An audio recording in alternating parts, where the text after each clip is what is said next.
Pemerintah dan DPR RI sepakat mempertegas aturan pidana tambahan berupa pencabutan hak profesi bagi pelaku tindak pidana tertentu dalam rancangan Undang-Undang Penyesuaian Pidana, RUU PP.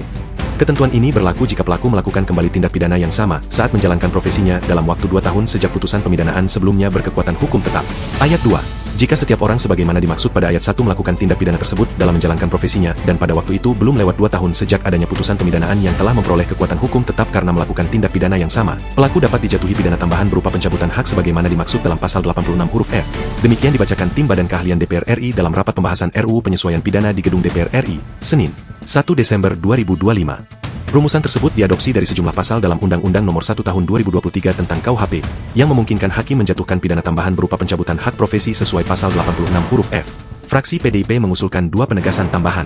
Pertama, agar dasar diskriminasi dalam pengaturan ini mencakup jenis kelamin serta disabilitas mental dan fisik, sejalan dengan pendekatan inklusif yang juga dibahas dalam RUU KUHP. Kemudian usul perubahannya, tambah di bagian penjelasan ayat 2 tersebut menegaskan hubungan antara profesi dan tindak pidana, misalnya jurnalis, penyiar, dan sebagainya. Demikian paparan Tim Badan Keahlian DPR saat. Fraksi PDIP juga mengusulkan agar pada bagian penjelasan ayat 2, ditegaskan bahwa pencabutan hak profesi dilakukan melalui putusan pengadilan dan dicatat dalam mekanisme RUU KUHP, bahwa pencabutan hak dilakukan melalui putusan pengadilan yang dieksekusi menurut mekanisme RUU KUHP, pencatatan dan pemberitahuan ke lembaga profesi. Demikian bunyi usulan tersebut. Wakil Menteri Hukum Edward Omar Syarif Hiyariej menyatakan bahwa pemerintah setuju dengan usulan fraksi PDIP tersebut. Kami setuju, pertama dengan usulan dari PDIP untuk ditambahkan penjelasan. Kami setuju.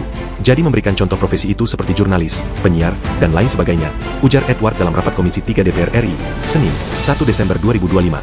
Edward menyebut penguatan penjelasan itu penting untuk menjamin kepastian hukum dan mencegah multitafsir dalam penegakan pidana tambahan terhadap pelaku kejahatan yang menyalahgunakan profesinya.